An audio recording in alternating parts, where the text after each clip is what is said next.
Suara itu menakutkan. Demi bangsa, aku tidak bisa netral. Pernyataan ini hanya mungkin datang dari orang jahil, arogan, dan overconfidence. Meletakkannya dalam konteks persaingan bakal capres, yaitu Ganjar Pranowo, Prabowo Subianto, dan Anies Baswedan. Jokowi menyatakan berpihak pada Ganjar dan Prabowo. Anies harus disingkirkan. Seluruh malaikat pun menangis menyaksikan sikap culas pemimpin yang tak tahu diri ini. Memangnya lu siapa?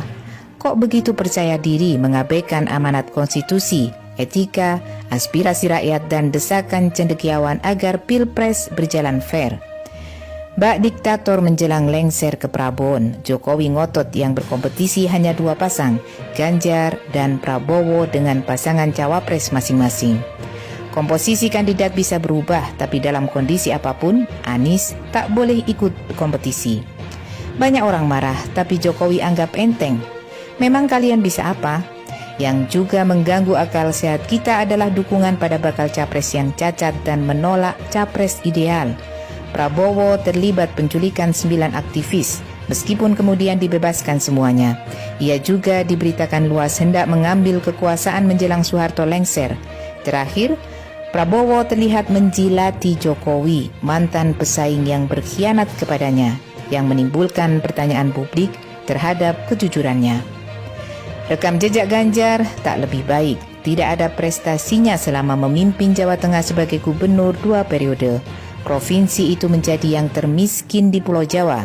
Kasus intimidasi Ganjar terhadap warga Desa Wadas dan ketidakpeduliannya pada keluhan warga Pegunungan Kendeng mengingatkan kita pada perilaku Orde Baru. Tak kurang penting, ia diberitakan terlibat korupsi proyek EKTP.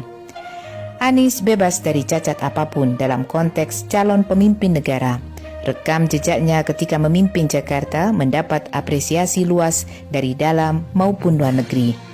Ia cerdas, berintegritas, dan akuntabel. Tidak ada unsur apapun yang mungkin menghubungkannya dengan Orde Baru dan kebijakan korup. Asli ia putra reformasi. Kita tidak perlu tahu parameter yang digunakan Jokowi dalam menentukan tokoh yang layak dan tidak layak menggantikannya. Seolah ia dewa, sikap ini menunjukkan Jokowi itu berani ngawur dan tidak takut malu. Juga berani abai terhadap kritisisme. Ini hanya mungkin muncul dari orang yang ketakutan terhadap legasinya yang barangkali akan mengancam dia dan keluarganya pasca lengser. Ketakutan demikian telah menghilangkan akal sehat, tidak mengindahkan norma demokrasi dan konstitusi, membuang kewajibannya berlaku netral agar pilpres berjalan fair. Orang seperti ini tidak mungkin menerima nasihat. Bisa jadi diam-diam ia menerima wangsit bahwa presiden adalah pemilik kebenaran. Maka dia berhak menentukan apa saja yang terkait nasib bangsa. Kita mau bilang apa?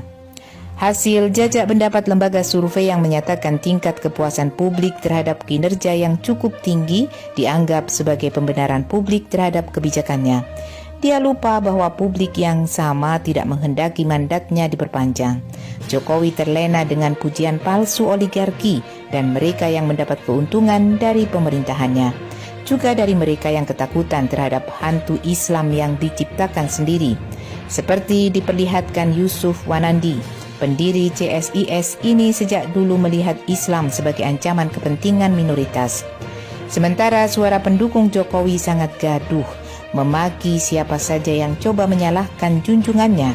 Mereka berbaris seperti itik pulang kandang sambil berteriak, "Sami'na wa ata'na," kami dengar dan kami taat. Dengan sendirinya membuat Jokowi makin percaya diri, ugal-ugalan dan siap berbuat salah lagi sambil tertawa-tawa. Jokowi bilang harus cawe-cawe dalam urusan pilpres demi bangsa dan negara ke depan. Sejak kapan dia memikirkan nasib bangsa? Prihatin pada nasib bangsa kok menumpuk utang, melayani oligarki dan kepentingan Cina, memiskinkan rakyat dan menghambur-hamburkan uang rakyat dan infrastruktur yang mubazir. Hampir semuanya amburadul, tapi mengharuskan penggantinya melanjutkan legasinya. Hanya kriminal yang berpikir seperti ini. Biar kejahatan-kejahatan yang dilakukan dapat disembunyikan atau dilindungi, maka kita melihat dia mengutak-atik pilpres seenak perutnya.